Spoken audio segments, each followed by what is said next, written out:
Saat energi itu ada, dia muncul dari dalam. Perhatikan saya. Perhatikan ini. Ini bagian yang paling penting. Jangan dilawan.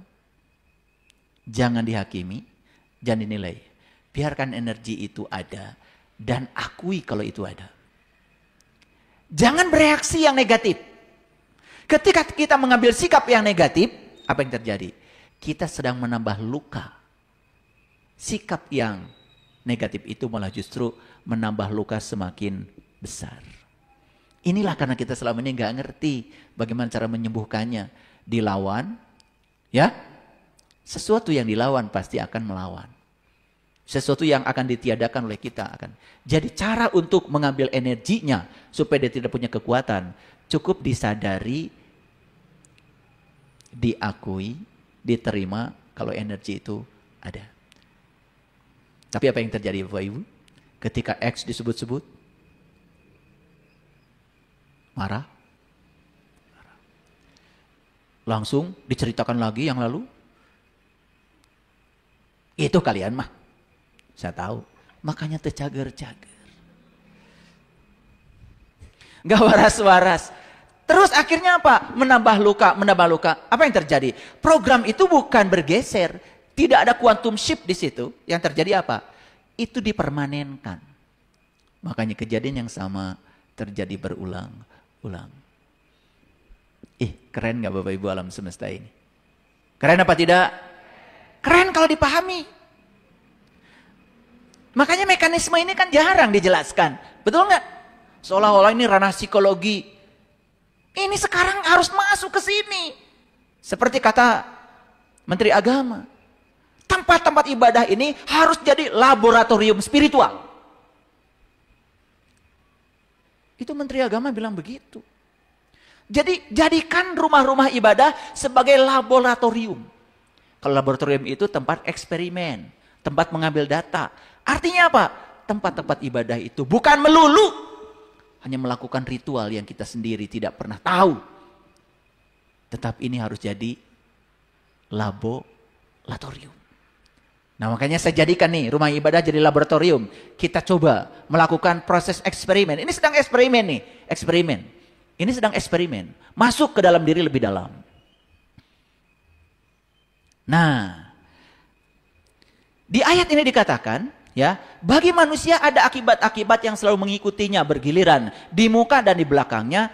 Mereka menjaganya atas perintah Allah. Nah, ini yang dikatakan di ayat ini apa?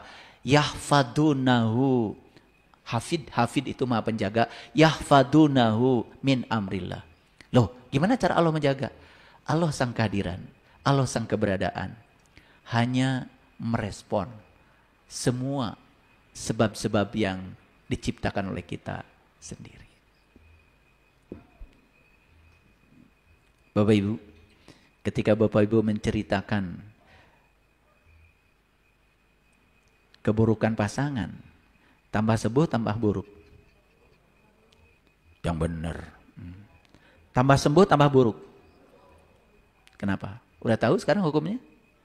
Ketika kita menceritakan keburukannya, maka apa? Ya, kita berarti masih menolaknya. Berarti kita belum bisa menerimanya. Apa yang terjadi? Dia akan terus dihadirkan keburukan itu terus menerus sampai suatu saat kita sembuh. Saat dimana kita bisa menerimanya. Ayo mau lari kemana? Mau ganti pasangan? Ganti pasangan memang menyelesaikan masalah? Tidak. Karena apa? Karena sebab itu ada di sini. Akan dikembalikan lagi. Kan akan dikembalikan semua akibat-akibat secara bergiliran. Apa berganti pasangan itu solusi? Bukan. Tambah riweuh. Bodoh tahan gitu teh. Ya? Oke. Lanjut. Oke. Innallaha la yughayyiru ma biqaumin hatta yughayyiru ma bi anfusihim. Ini ayat sering dibicarakan di kajian-kajian. Tapi sayang ayatnya dipenggal tengahnya aja. Betul nggak? Harusnya dibahas dari awal. Bagi manusia ada akibat-akibat yang selalu mengikuti secara bergiliran. Itu yang ditiadakan. Lanjut aja. Sesungguhnya Allah tidak merubah keadaan suatu kaum. Sehingga mereka merubah keadaan yang ada pada diri mereka sendiri. Itu yang sering kita dengar. Sering kita dengar pun tidak tahu caranya bagaimana. Karena selama ini kita merubah suatu kaum, merubah nasib, keluar apa ke dalam? Jujur, keluar apa ke dalam? Ini rumah tangga konflik terus nih, ya. Jujur, saya tanya kalian. Merubahnya ke dalam apa keluar? Nah, mulai ngaku sekarang. Yang laki-laki ingin mengendalikan yang perempuan ingin mengendalikan yang laki-laki. Yang jelas-jelas sebetulnya mereka itu tidak bisa mengendalikan orang lain. Dia hanya bisa mengendalikan yang bisa dikendalikan. Yang bisa dikendalikan adalah pikirannya, perasaannya, dan sikapnya. Harusnya ke dalam apa keluar? Ke dalam. Ini sering diceritakan. Allah tidak akan mengubah nasib suatu kaum kalau dia sendiri yang tidak mengubahnya. Tapi pernah nggak dijelaskan bagaimana cara mengubahnya? Pernah dijelaskan? Enggak. Dibiarkan aja cara mengubahnya sendiri-sendiri. Itulah makanya tidak robah-robah. Gak dikasih tahu caranya. Yuk lihat saya semua. Jadi ketika ada konflik yang sederhana aja pasangan. Yang harus dirubah siapa? Harusnya rubah diri masing-masing. Ini malah justru ingin mengubah pasangannya. Itu yang tidak berhasil. Harusnya mengubahnya ke dalam, ke dalam, ke dalam. Maaf ya. Loh, kok pasangan saya tertarik sama orang lain? Digimanakan? Kalian ini nggak jujur kadang-kadang. Digimanakan?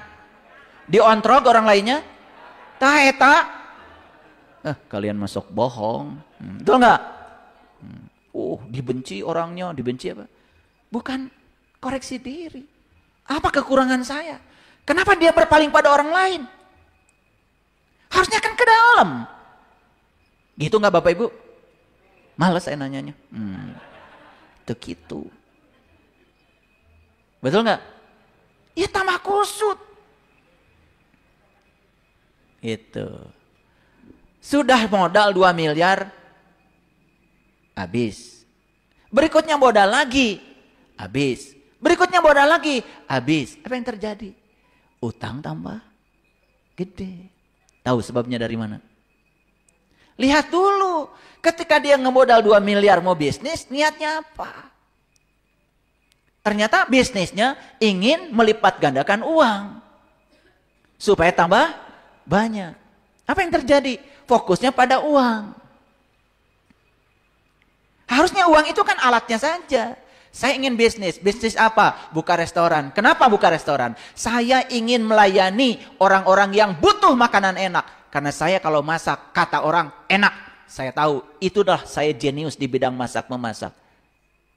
Udah jangan dipikirkan uang. Kalau masaknya enak, penuh cinta, nanti juga orang datang. Uang akan datang dengan sendirinya. Biarkan uang mencari kita, bukan kita mencari uang. Sudah bangkrut sekali, tambah lagi, bangkrut lagi. Gak ada yang diubah kesadarannya. Tidak mengalami quantum shift. Tidak ada pergeseran kesadaran. Makanya kata Einstein, kamu tidak akan pernah bisa menyelesaikan masalah di kesadaran saat kamu menciptakan masalah itu. Sudah jelas yang menciptakan masalah itu kesadaran kita. Nah kita mencoba ingin menyelesaikan masalah di kesadaran yang sama atau mualtiasa. Paham sampai sini? Ini terlalu ilmiah kayaknya ya kuliah saya. Tapi ngerti ya? Ini harus dibahas ayat ini. Ya. Gimana cara merubah nasib? Lihat, ya, miskin itu menurut riset semua ahli neuroscience berasal dari perasaan miskin. Bukan karena tidak bekerja, bukan tidak kerja keras, bukan tidak banyak waktu untuk kerjanya, bukan tidak banyak modalnya, bukan. Miskin itu berasal dari perasaan miskin. Nah sekarang, kalau miskin berasal dari perasaan miskin, berarti kita harus mengubah dulu dong perasaan kita. Betul nggak? Ketika perasaan kita tidak dirubah, dan itu masuk di alam bawah sadar, walaupun di pikiran sadar, saya ingin kaya, saya ingin sukses, ingin kan? Setiap ingin itu pasti digerakkan oleh rasa kekurangan. Betul? Wah banyak nih kalau dibahas ya. Lanjut dulu ya. Kata Allah, Dan apabila Allah menghendaki keburukan terhadap suatu kaum, maka tak ada yang dapat menolaknya. Dan sekali-kali tak ada pelindung bagi mereka selain Dia. Lihat saya semua, kita sering dangkal memahami ayat ini. Ini kata-katanya jangan dipahami dangkal, perhatikan saya. Dan apabila Allah menghendaki keburukan terhadap suatu kaum, maka tak ada yang dapat menolaknya. Kalau dangkal memahaminya, seolah-olah keburukan pada suatu kaum itu karena kehendak Allah. Betul? Ingat di ayat lain, Allah itu bergantung sangkaan kita. Allah itu hanya menghendaki mereka yang punya kehendak. Jadi sebetulnya keburukan itu dari diri sendiri atau dari Allah? Dari diri sendiri. Allah hanya merespon. Karena kamu maunya begitu, ya sudah. Hebat Allah itu. Tidak pernah membatasi keinginan kita. Loh, kenapa Allah merespon? Kalau kita pengen buruk, kemudian merespon jadi buruk. Kenapa Allah harus meresponnya? Kembali pada ayat tadi. Lahu mu'akibatun mim baini yadaihi wa min khalfihi yahfadunahu min amrillah. Allah hanya mengatakan, biar kamu belajar. Kalau kamu mengambil pilihan begini, oh ternyata akibatnya begini ya. Kalau kamu mengambil pilihan begitu, oh akibatnya begitu ya. Gitu maksud Allah. Karena apa? Siapa sebetulnya yang disebut dengan manusia? Manusia itu sesungguhnya adalah kesadaran yang sedang mengalami dirinya sendiri. Makanya hidup itu nggak penting gagal, nggak penting sukses. Tapi yang paling penting, kesadaran, menyadari kesadarannya sendiri. Sebetulnya itu tujuan kita hidup di sini. Oke, sampai sini ngerti? Oke, kalau sudah mengerti, saya lanjutkan ya. Oke, pelan-pelan ya. Nah. Di ayat lain, di surat Al-Anfal nih, boleh dicatat. Al-Anfal itu surat ke-8, ayat 53. Zalika bi annallaha lam yaku mughayyiran nikmatan an'amaha ala qaumin hatta yughayyiru ma bi anfusihim wa annallaha sami'un alim.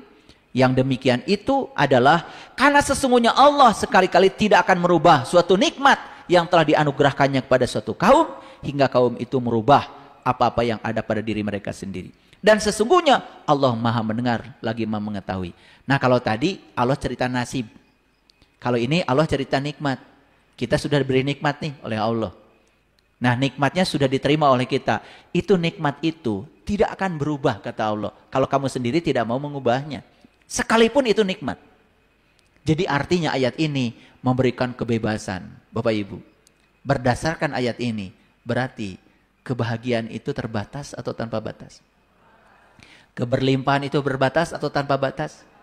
Harusnya tanpa batas. Loh kenapa sekarang berbatas? Siapa yang membatasi? Lagi-lagi, muncul lagi. Ternyata yang membatasi semua adalah diri kita sendiri. Jadi sekarang, sekarang kita bebaskan. Pahami ayat ini. Ternyata selama ini yang membatasi semua saya, realitas saya adalah diri saya sendiri. Ingat ya, kalau dengar kajian saya jangan cuma asik mendengarkan, tapi harus langsung praktek, Gak praktek percuma, ya. Karena saya menyampaikan ini karena saya sudah mempraktekannya. Yuk Bapak Ibu, lihat ini. Jadi sebetulnya di alam semesta ini ada satu kekuatan, tidak terlihat tetapi nyata kekuatannya. Tidak nampak, tapi nyata kekuatannya. Kekuatan itu bernama kesadaran. Ada yang memberi nama, kekuatan itu bernama cinta. Itu namanya aja. Yang jelas, kesadaran ini adalah sebuah kekuatan yang positif. Dan kesadaran ini yang mencipta segalanya. Untuk apa? Karena kesadaran ingin mengalami dirinya sendiri. Jadi kalau begitu, realitas dulu atau kesadaran dulu? Kesadaran dulu. Jadi Bapak Ibu sekarang tahu kalau semua realitas ini sebenarnya produk dari kesadaran. Makanya sekarang jadi mengerti ya, di agama Hindu, di agama Buddha, sahabat-sahabat di keyakinan itu jarang bicara tentang Tuhan. Mereka lebih banyak berbicara kesadaran tertinggi. Saya pernah belajar tradisi mereka. Saya selidiki kenapa ya.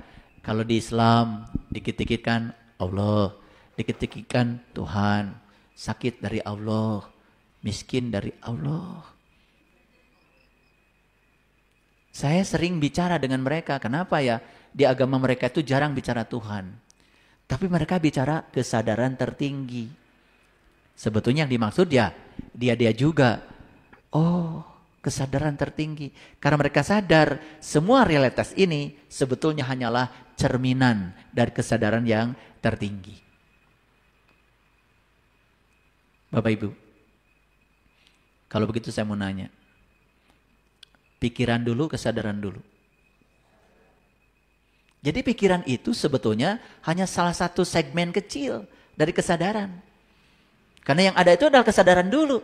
Bukan kesadaran, bukan pikiran yang menciptakan kesadaran. Ingat, kesadaran yang menciptakan pikiran. Jadi kenapa tercipta pikiran-pikiran yang buruk? Ya itu karena kesadarannya begitu. Kualitas kesadarannya yang mencipta itu. Ulangi lagi.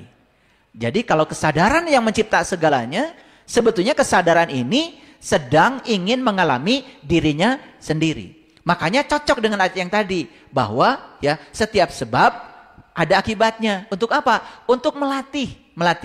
Makanya realitas ini sering disebut dalam fisika kuantum sebagai ilusi. Hati-hati, walaupun ilusi, tapi realitas ini justru sekolah bagi kesadaran. Sekolah bagi kesadaran untuk meningkatkan kesadarannya. Paham sampai sini? Oke. Memori kesadaran itu tak pernah sirna, Bapak Ibu. Jadi di sini tuh ada sebuah memori, ya. Tidak pernah sirna. Dan memori ini akan selalu ada. Kita hidup mati, hidup mati, hidup mati, bumi ada, bumi tidak ada. Ini memori kesadaran ini akan selalu ada dan bersifat abadi. Lihat saya semuanya. Apa yang abadi di semesta ini? Ya ini. Ini. Ruang kosong ini akan ada selamanya. Yuk sekarang sadari, Bapak Ibu, sadari. Sekarang di fisika kuantum ada yang namanya quantum entanglement. Quantum entanglement itu begini. Kalau ada dua partikel yang pernah berinteraksi, walaupun dia berpisah sejauh apapun, jaraknya tak terbatas, dia akan tetap terhubung. Kepikiran nggak? Siapa yang menghubungkannya? Ini. Kan ada di sini, betul nggak? Ini ruang energi, ini ruang frekuensi. Sekarang saya mau nanya, apakah Bapak Ibu dengan saya terhubung? Siapa yang menghubungkan? Ini. Sadar? Sadar. Jadi kita mengambil energi dari ruang yang sama? Apakah nanti ketika kita melepaskan napas, akan dilepaskan ke ruang yang sama? Kenapa takut? Jadi sebetulnya ketika hidup nih sekarang ini, sebenarnya kesadaran sedang ingin mengalami pengalaman hidup lewat tubuh ini. Jadi segala pengalaman hidup sebetulnya yang paling penting disadari. Lihat saya semuanya. Pada akhirnya tubuh ini pasti hancur. Karena apa? Fase kehidupan kan begitu, ya. Lahir anak yang lucu. Ya, habis tuh lucu, ya. Setelah itu kemudian berkembang. Setelah berkembang, berikutnya apa? Layu kan?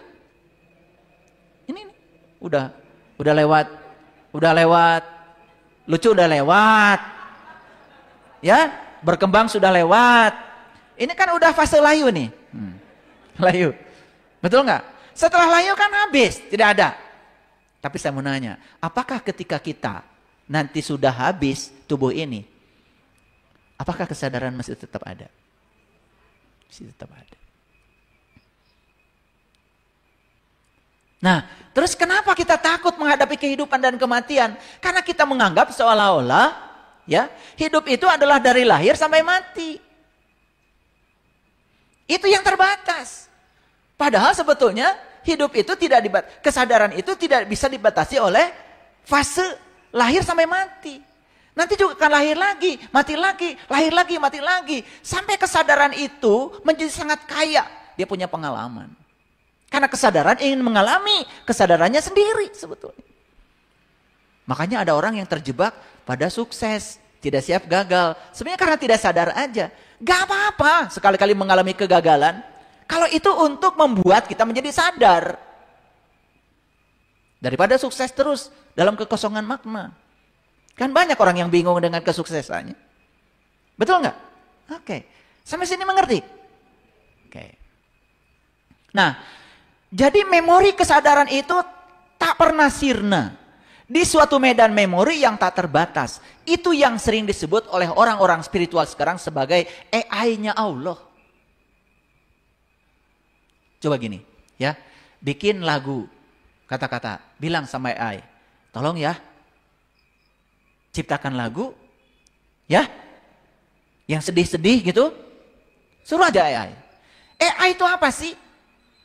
AI itu sebetulnya adalah software yang isinya data. Data kita semua itu. Sehingga dia akan bekerja berdasarkan data. Jadi kalau kita bangga dengan AI karena bisa menyimpan data-data kita akibat kita sendiri yang memberi data itu. Coba Bapak Ibu. Google Map. Ketika bikin rumah baru, awalnya dia masih belum kenal. Sekali aja tukang Gojek masuk ke rumah kita, berikutnya sudah terdaftar itu datanya di Google. Makanya berikutnya akan salah lagi. Hebat ya? Itu data. Itu adalah teknologi Bapak Ibu. Sekarang Allah, ya, energi universal tanpa batas, quantum field. Quantum field ini, medan kuantum ini hanya sedang mendengar quantum shift kita mau bergeser atau tidak. Ketika quantum shift kita bergeser, quantum field juga akan merespon dengan energi yang baru. Realitas yang diciptakan oleh quantum field ini, realitas yang baru. Itulah cara mengubah nasib. Ini saya bicara agak sedikit saintifik supaya Bapak Ibu agak gaul dikit. Karena selama ini kan mengubah nasib keluar, betul nggak? Bukan ke dalam. Buktinya nggak sukses kan? Oke. Nah itu sebetulnya detailnya ayat yang tadi yang kita tidak paham. Nah, jadi sebetulnya apakah di sini ada AI? Ada? AI siapa? Saya sebut aja AI-nya ilahi. Karena apa? Ini bisa diperintahkan apa saja oleh kita. Ini bisa diperintahkan untuk menciptakan realitas apa saja oleh kita. Maka dia disebut dengan sang keberadaan, sang kehadiran. Hebat Quran. Allah mengatakan dirinya, Alhamdulillahi Rabbil Alamin. Rob itu ternyata artinya bukan Tuhan. Rob itu sang keberadaan, sang kehadiran. Yang senantiasa merespon apapun getaran yang kita pancarkan kepadanya. Oke, sudah mulai sadar sekarang sampai sini? Oke. Jadi mulai masuk gak judul tadi? Manusia memiliki tanggung jawab tertinggi. Untuk apa? Menjadi arsitek untuk menciptakan realitasnya sendiri. Bapak Ibu mau bikin realitas kayak apa? Kita arsiteknya. Kita arsiteknya. Berarti bebas gak? Mau bikin rumah kayak apa? Bebas gak? Mau ukuran rumahnya seberapa besar? Bebas gak? Bebas. Yuk sekarang dibuka. Ternyata selama ini saya salah. Betul gak? Seolah-olah hidup itu adalah terbatas. Padahal hidup itu ternyata tidak seperti yang kita sangka. Ya? Oke, lanjut. Jadi realitas ini Bapak Ibu, realitas ini, proyeksi bukan? Proyeksi. Itu yang ada di layar ini proyeksi bukan? Datanya di mana? Datanya di laptop saya. Bisa nggak saya mengubah huruf-huruf yang ada di situ? Bisa. Di mana mengubahnya? Di sini. Jadi kalau ini proyeksi, ini realitas. Berarti yang harus dirubah di realitas atau di non-realitas? Non-realitas. Makanya pantas gagal terus ya. Karena kita ingin mencoba mengubah yang warna kuning menjadi hijau dengan cara mengubahnya di situ. Padahal yang harus diubah di mana? Ubahnya di sini. Ketika dirubah di sini, itu ikut berubah nggak? Oke, lihat saya sekarang. Jadi proyeksi harus diubahnya di proyektor. Sip? Sip? Oke. Jadi pantas ya selama ini gagal terus mengubah proyeksi. Karena proyeksi tidak diubah. Harusnya data yang membuat proyeksi itu terjadi yang harus diubah. Itu namanya merubah nasib. Pelan-pelan ya, pelan-pelan. Spiritual itu small step. Small step. Bapak Ibu, nggak usah pengen cepat bisa. Yang penting maju aja. Ya, hari Rabu datang ke sini, berubah dikit. Rabu berikutnya datang sini lagi, berubah dikit. Nggak apa-apa. Small step. Biasanya marah-marah sehari 100 kali. Ya jadi tinggal 99 kali lah marahnya. Nggak apa-apa. Itu udah lumayan kan berkurang 1. Betul nggak? Ya, small step, small step. Karena apa? Kalau disiplin dan tekun walaupun small step, lama-kelamaan jadi besar. Ya, jadi kalau ada orang yang mengajarkan belajar spiritual dengan saya cepat bisa, itu pasti bohong. Saya belajar spiritual small step. Kenapa? Saya mengamalkan 1 ayat aja bisa berbulan-bulan Bapak Ibu. Mengamalkan yang tadi, ayat yang tadi, saya berbulan-bulan loh itunya, eksperimennya. Gimana cara mengubah nasib? Saya begini dulu, saya coba begini. Jangan dikira saya menemukannya sekaligus. Saya pernah hilang rumah 5. Saya pernah hilang emas kiloan. Kiloan Bapak Ibu. Saya pernah urusan hukum. Karena apa?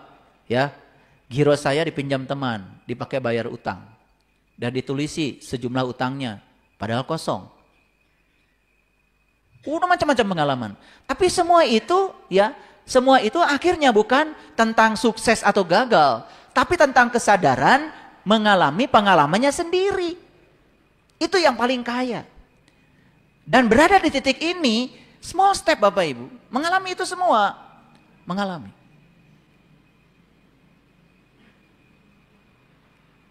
Saya mengalaminya.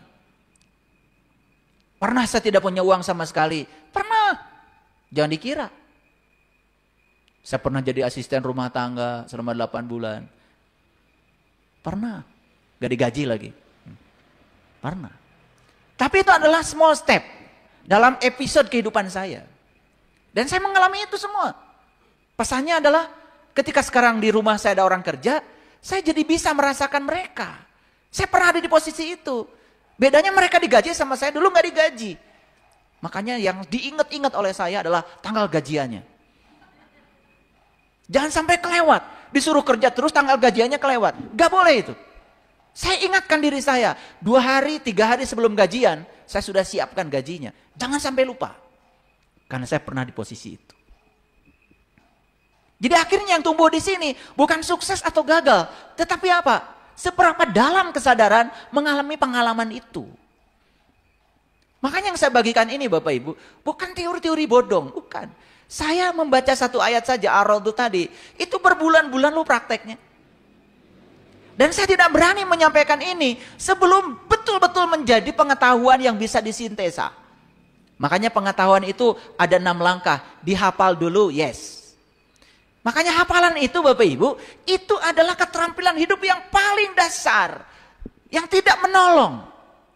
Makanya heran kok banyak sekarang rumah-rumah hafalan berdiri di mana-mana. Hafalan itu gak menolong. Menjamur itu rumah-rumah hafalan. Dan seolah-olah kalau sudah hafal itu, ya Allah, hafalan itu tidak bisa menolong hidup. Di atas hafalan ada lagi apa? Memahami. Di atas memahami pun ada lagi menerapkan, learning to do. Di atas menerapkan pun ada lagi menganalisis, merefleksi. Di atas itu ada lagi mengevaluasi, muhasabah. Di atas itu ada lagi pengetahuan itu akhirnya disintesa menjadi satu pengetahuan yang utuh yang siap untuk dibagikan pada orang lain. Bayangkan Bapak Ibu tidak melalui proses itu tiba-tiba ceramah. Ngimi-ngimi pahala. Nanti. Kan manehna jadi dia kene. Tapi banyak yang percaya yang begitu ya. Ya kalian sendiri sih yang percaya. Jadi aja merasa ada karena dipercaya. Jadi ada berapa step tadi? 6 step. Saya mau nanya jujur Bapak Ibu. Sudah punya nggak satu pengetahuan yang sudah disintesa menjadi pengetahuan yang siap saji? Ayo. Sederhana aja. Bapak Ibu sudah punya nggak pengetahuan tentang sholat? Agar sholat itu bisa mencegah perbuatan keji dan munkar. Sudah diuji nggak? Takbirnya kayak apa? Rukunya kayak apa, sujudnya kayak apa, salamnya kayak apa. Sudah diuji belum? Ta eta. Kakak gaya wungkul marane. Berarti belum disintesa, kan belum dievaluasi. Belum dianalisis, belum direfleksi. Saya 10 tahun kerja sama orang Jepang. Kalau kerja dengan mereka selalu plan, do, see, dan siklus. Rencanakan, lakukan, lihat. Kalau tidak bagus, rencanakan lagi, lakukan lagi, lihat. Itu terus begitu bersiklus. Saya terbiasa dengan siklus itu, plan, do, see. Itu singkatnya. Sebenarnya tadi, kalau sudah disintesa jadi pengetahuan siap saji, sudah terbukti, baru boleh dibagikan. Makanya di Quran dikatakan, hai orang-orang yang beriman, janganlah kamu menyampaikan sesuatu yang kamu tidak mengalaminya, tidak membuktikannya. Kabura maqtan indallah an taquluna ma la taf'alun. Allah gak ridho. Kamu baru baca TikTok aja, jus kesehatan bisa meniadakan kolesterol. Eta can dijieun ku manehna geus disebarkeun deui ka batur. Dasar. Eta ngaku beriman teh kitu. Jieun heula atuh ku maneh. Betul enggak? Uji nyeri beteung teu. Cing tong ngabaruang ka batur atuh ya. Betul enggak? Oh, saya tambah sehat. Sekarang saya jadi saya kalau jalan enggak ngos-ngosan, baru bagikan ke orang. Ieu macan naon? Share di grup. Saya suka lihat di grup tuh yang kayak gitu-gitu orang-orang ahli sharing, bukan ahli ngamalin, share terus. Nah itu, makanya Allah bilang, ya ayyuhallazina amanu lima taquluna ma la taf'alun, kabura maqtan indallah an taquluna ma la taf'alun. Saya bikin pelatihan, namanya dirindukan uang. Kemarin di Jelekong, saya suruh pegang seseorang, pegang M-banking saya. Coba lihat sama kamu, selama pelatihan gimana? Bergetar terus. Wah, gitu. Kredit atau debit? Kredit ayah. Nah, terus pegang HP saya. Jadi harus begitu. Gimana pelatihan dirindukan uang? Uang aja nggak rindu sama kamu. Betul nggak? Oke, lanjut dulu. Diam sejati, realitas bukanlah ilusi yang sia-sia, tapi algoritma yang maha sadar. Jadi realitas ini walaupun ilusi, hanya simulasi, hanya refleksi dari kesadaran. Tetapi realitas ini jadi algoritma bagi Sang Maha Sadar. Jadi dia menciptakan pola, Bapak Ibu. Dan pola itu harus dibaca oleh kita. Nah, dari pola itu kita bisa mensintesa. Oh, kalau begini polanya. Lihat saya semua. Apakah saya tidak pernah berdoa minta-minta sama Allah? Pernah, Bapak Ibu. Saya juga pernah punya kumpulan doa-doa mustajab. Pernah beli. Jujur ya, saya pernah beli itu. Iya. Tapi semakin dibaca doanya, semakin jauh yang saya harapkan. Ini ada apa? Udah saya ganti dari bahasa Arab ke bahasa Indonesia. Coba Indonesianya, tambah jauh. Ya kan banyaknya Arab kan? Udah ganti sama saya. Coba pakai bahasa saya, tambah jauh. Oh, kesimpulannya saya sintesa pengetahuannya. Semakin saya meminta, semakin saya merasa saya kurang. Semakin meminta, saya berarti sedang berada pada posisi belum merasa diberi apa-apa. Wah, saya ini salah, tidak bersyukur. Kekurangan akan menarik kekurangan. Setelah saya belajar 18 hukum semesta, salah satunya adalah hukum tarik-menarik, saya baru sadar. Itu saya sintesa. Setelah itu kemudian gimana caranya? Ya, saya sekarang merasa kaya aja. Itu aja. Rasa berkelimpahan, saya praktekkan. Saya juga pernah mengamalkan buku yang itu tuh, ya, The Power of Sedekah. Bangkrut saya. Ini kayaknya yang nulis bukunya juga bangkrut kayaknya gitu kayaknya. Dan saya bangkrut ngamalin itu. Pokoknya saya bagi. Waktu saya membagi di sini ada harapan. Kan ada ayatnya itu. Masalul ladina yunfikuna amwalahum fi sabilillah kamasali habbatin sab'a sanabila fi kulli sumbulatun mi'atu habah. Apal ayatnya saya. Apal tuh ayat itu. Barang siapa yang mengeluarkan sedekah di jalan Allah, maka seperti satu butir Ya, yang akan menumbuhkan 7 dahan. Di setiap dahan akan tumbuh 700 butir. Wih, matematika saya jalan. Langsung 1 butir, 700 butir. Jadi kalau saya sedekah semen 1 sak, berarti 700 sak. Bangkrut saya. Ini saya praktekkan waktu bikin masjid ini nih, dulu. Ya.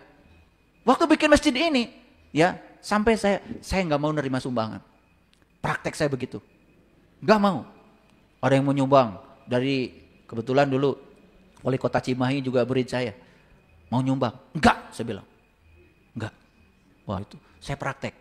Coba, tidak pakai sumbangan. Jadi saya merasa berkelimpahan aja.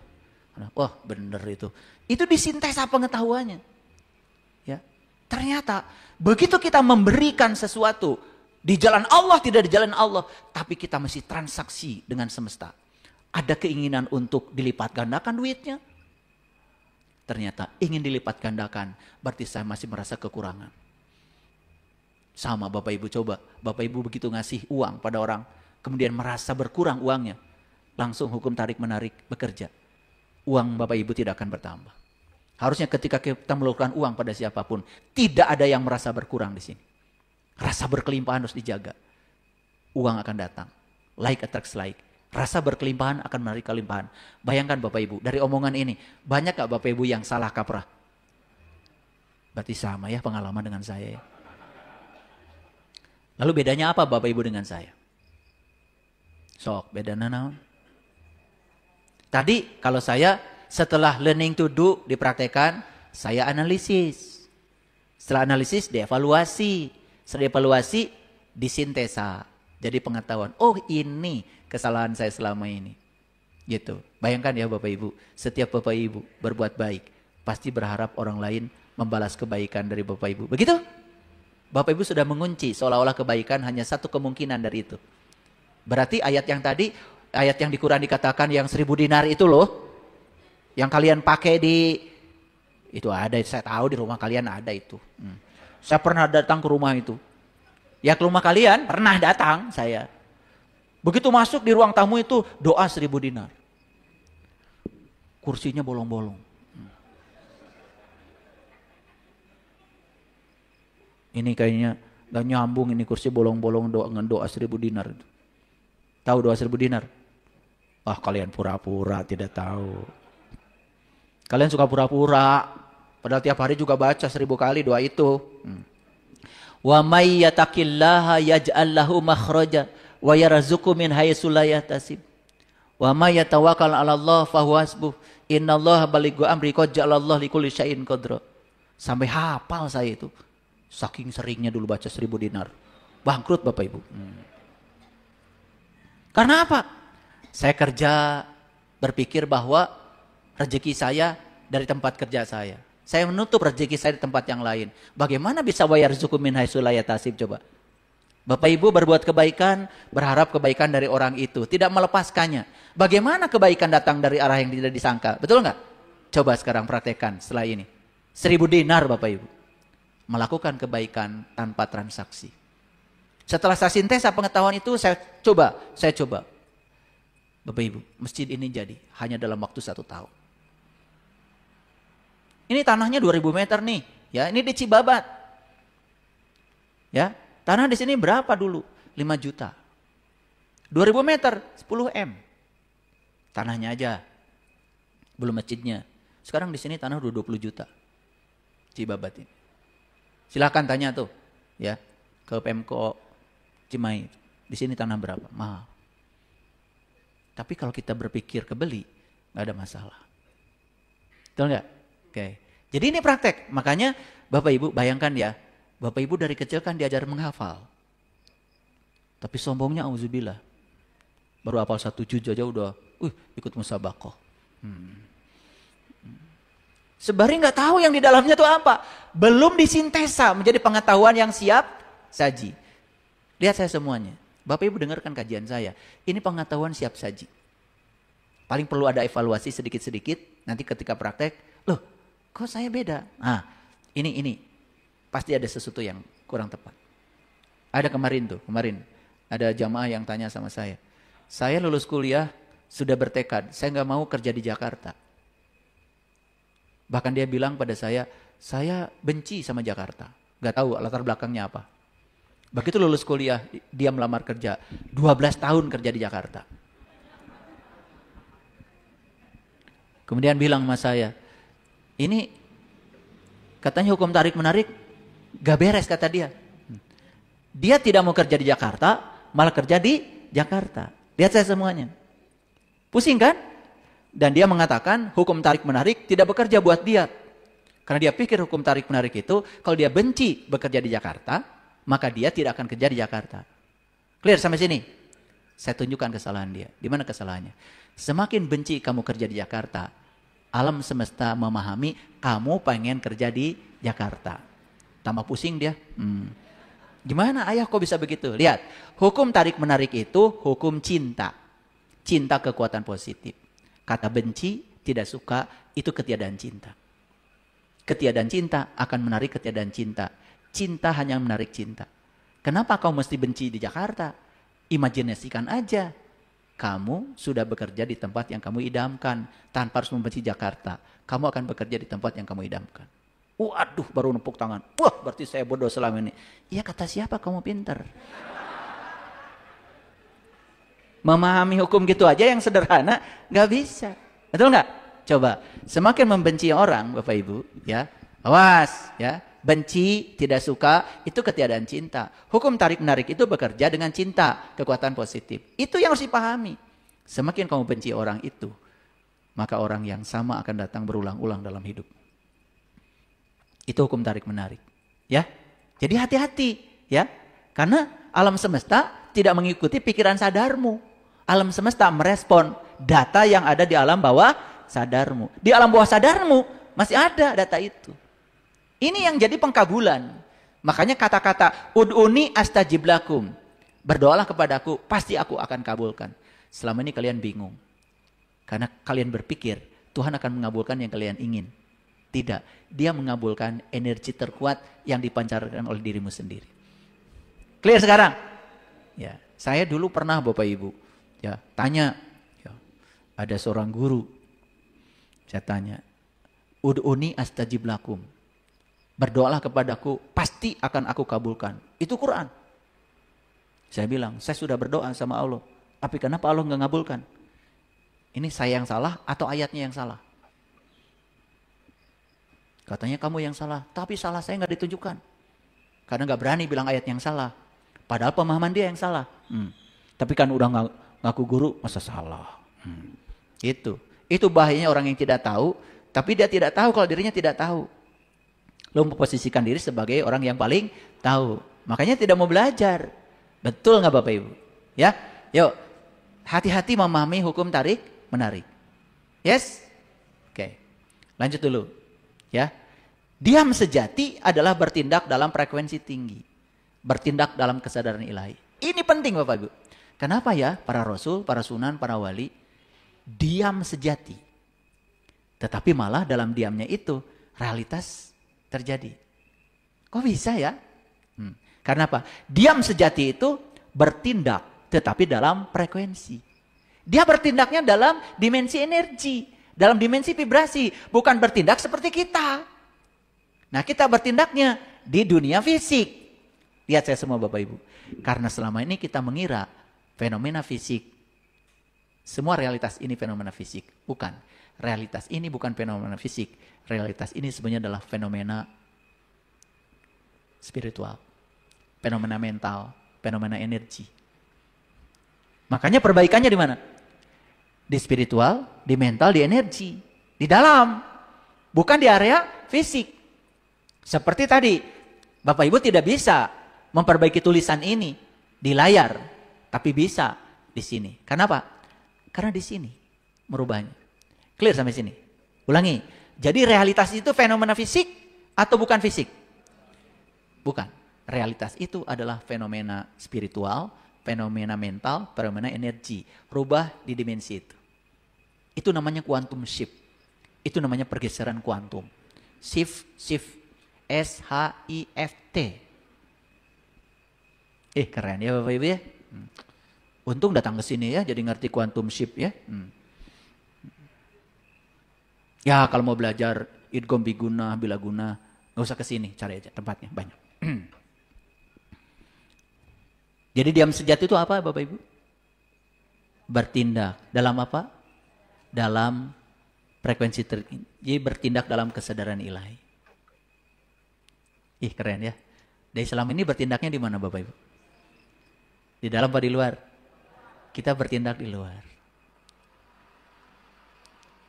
Hebat ya. Para nabi, para rasul udah ngajarin ini sejak dulu. Mereka mengajarkan tafakur, ya, muraqabah, muhasabah, gitu ya. Awas saya muhasabah itu bukan nangis-nangisan, bari ngatur-ngatur Allah. Bohong itu mah. Ya, lanjut.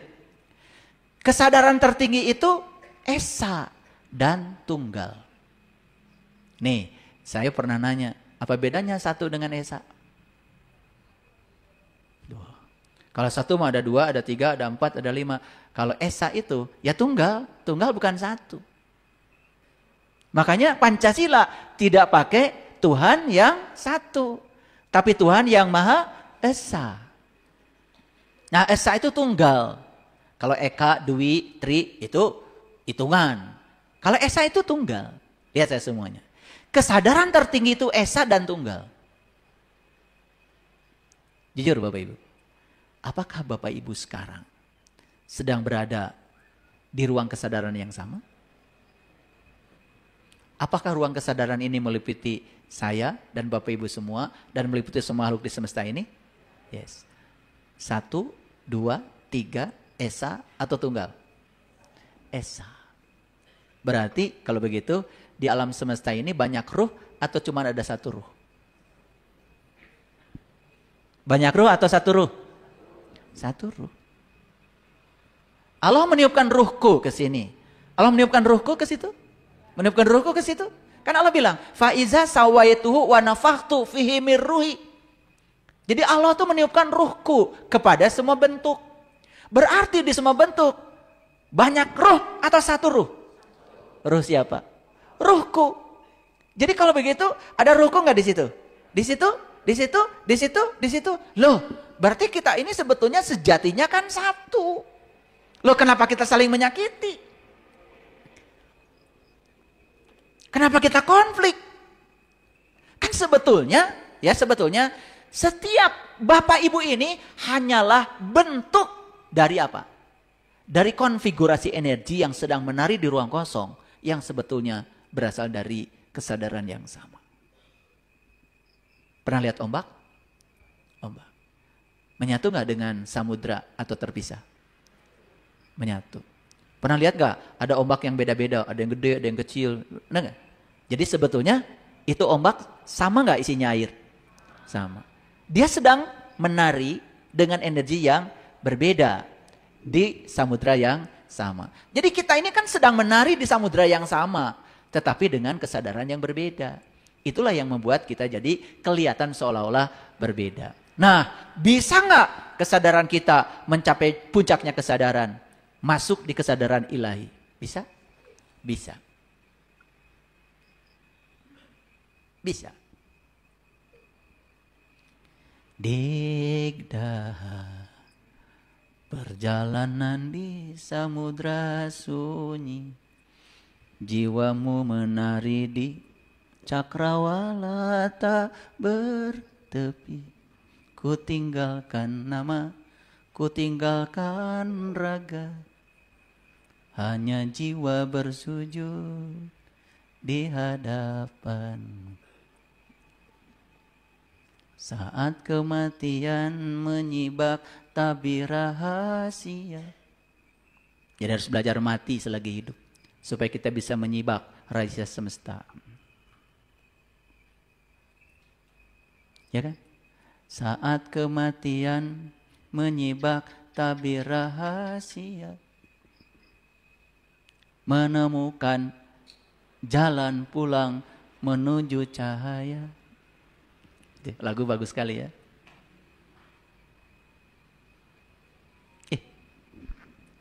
Kalau udah mengalami itu merinding-merinding ya. Yang belum mengalami, dah pikirkan dan rasakan suatu saat kalian bisa mengalami itu. Kalian bisa mengalami pertemuan dengan dia. tanpa batas. Tidak ada lagi raga, tidak ada lagi nama. Ya. Jadi kesadaran tertinggi itu esa dan tunggal. Jadi kita ini siapa sebetulnya? Kita ini seperti ikan-ikan yang sedang hidup di samudra. Cuman ada ikan yang sadar kalau dia hidup di samudra sehingga dia tidak bertanya lagi di mana samudra. Tapi ada ikan yang masih bertanya di mana samudra. Maka dia loncat keluar dari samudra. Begitu loncat keluar, baru bingung dia. Oh ternyata selama ini saya sudah ada di samudra. Makanya saat dia loncat keluar, dia balik lagi baru sadar. Dia mencapai pencerahan. Jadi kadang-kadang kita loncat dulu nih keluar. Ya. Nah, sahur orang Garut mah loncat keluar teh. Sing bisa init bari cicing, milampah tengah lengkah. Taeta ajaran nanti. Dan lauk teh moal sadar di samudra lamun can keluar heula mah. Begitu keluar dulu dari samudra baru sadar. Nah, loncat lagi baru dia mencapai pencerahan. Pira ku ereh ku lauk. Ya, nah itu kalau bahasa leluhur kita itu nganjang kapageto init bari cicing milampah milampah tengah lengkah.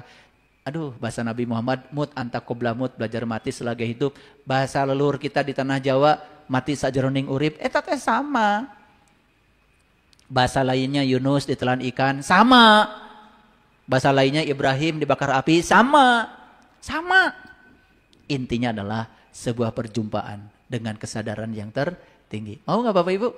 Mau apa tidak? Makanya harus ihram. Sering-sering ihram. Jadilah orang yang tidak tahu apa-apa, tidak bisa apa-apa, tidak punya apa-apa, dan tidak merasa siapa-siapa. Di jalan aja merasa dirinya siapa. Orang harus menyingkir. Sepaeh nu kitu. Lila deui telah lakon di dunyana. Ya. Kalian tuh kalau nanti jadi siapa-siapa nggak usah. Totot, gandeng. Debatur ge sarua penting. Ini bahayanya ketika diri merasa paling penting. Padahal kuantum entanglement mengatakan semua terhubung. Tidak ada di alam semesta ini yang paling penting. Karena semuanya penting. Ingat ya. Presiden itu ada kalau ada rakyat. Gubernur itu ada kalau ada rakyat. Bupati ada kalau ada rakyat. Anggota DPR RI, DPRD, DPRD ada kalau ada rakyat. Kalau nggak ada rakyat, nggak penting mereka. Betul apa tidak? Makanya jangan merasa penting. Semuanya penting. Bahkan kedaulatan tertinggi ada di tangan rakyat. Iya mah jeung rakyat teh wau. Hese panggih. Belajar dari maha kuasanya Allah. Semakin tinggi kuasanya, semakin dekat dengan yang dikuasainya. Tuh Allah mah kitu ngajarkeun ka urang teh. Betul enggak? Ya. Rek saha, rek salat, rek teu salat, raheut sarua diubaran ku Allah. Itu cuk Allah ieu mah tara salat. Keun we cenah 5 poe mah cenah raheut we. Ya, betul apa tidak? Itu kasih sayang Allah mah tanpa batas. Nah, Bapak Ibu, oleh karena itu maka kita harus memasuki yang disebut dengan kekosongan. Kosong tapi isi masih kosong. Yang kemudian disebut sebagai quantum field. Yang namanya medan kuantum. Medan energi universal. Memasuki kekosongan dan kita merasa menyatu. Seperti, lihat saya. Pernah lihat gak? Di dalam sayur ada butiran-butiran kecil. Pernah lihat itu? Apa itu? Minyak. Minyak itu ada di dalam sayur. Ada di dalam kuali. Tapi dia berdiri sendiri sebagai butiran-butiran. Coba tanya, itu minyak itu apa? Minyak itu sejatinya adalah air. Tapi air yang terkotori oleh unsur lain. Maka disebut minyak, bukan air. Dia ada di dalam air tetapi tidak bisa bersenyawa dengan air. Gimana caranya? Bersihkan semua kotoran yang melekat pada minyak itu. Yang tersisa tinggal air. Sisanya masukkan ke dalam air, dia bersenyawa dengan air. Nah itulah pentingnya kita bebersih diri itu. Belajar kesadaran tuh itu. Kita ini sekarang ada di dalam tubuh ilahi. Tapi kita merasa terpisah. Kenapa? Karena jalan kita salah. Seperti air yang terkotori disebut minyak. Walaupun ada di dalam air, dia tetap tidak bisa bersenyawa dengan air. Betul nggak Bapak Ibu? Jadi jangan-jangan kita ini seperti butiran minyak dalam air itu. Makanya kita tidak bisa menyatu di kesadaran universal. Lihat saya semuanya. Menyatu di kesadaran universal. Bahasa leluhur kita namanya wihdatul wujud. Bahasa spiritual. Udah. Menyatu di kesadaran itu. Makanya disebut tahaluk bi akhlaqillah. Berakhlak seperti akhlaknya Allah. Itu yang dialami para nabi, para rasul. Jadi kekosongan itu adalah pintu gerbang untuk pulang menuju yang tak pernah berawal dan tak pernah berakhir. Fisika kuantum membuktikan sekarang. Apabila ada pesawat yang bisa bergerak di kecepatan cahaya. Dan kita menganggap bahwa titik diam kita adalah pesawat itu. Maka dalam sekejap kita tidak mengalami lagi ruang dan waktu. Kalau ruang dan waktu sudah tidak ada lagi. Ada awal, ada akhir. Itulah hebat ya. Kenapa Allah bilang di Quran, wal awalu wal akhiru. Kenapa? Karena dia tidak terkungkung oleh ruang dan waktu. Allah tidak mengenal waktu. Waktu tidak ada bagi dia. Makanya begitu waktu tidak ada, awal dan akhir sama. Tidak ada jeda. Hebat ya. Hebat nggak Quran?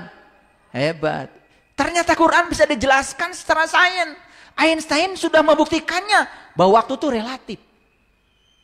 Bahkan Einstein mengatakan waktu itu ilusi. Hanya ada ketika energi melambat. Ketika energi melambat, terbentuklah yang namanya materi. Makanya unsur pertama yang membuat semua yang ada di semesta termasuk diri kita itu punya massa. Yang satuannya kilogram. Itu ditemukan sebuah partikel yang memberi massa namanya Higgs boson. Yang kemudian disebut dengan God particle. Disebut God particle itu sangat dramatis. Bukan itu partikel Tuhan. Tetapi karena perannya sangat luar biasa. Memberi massa pada semua partikel disebut God particles. Makanya kalau ngaji harus tuntas.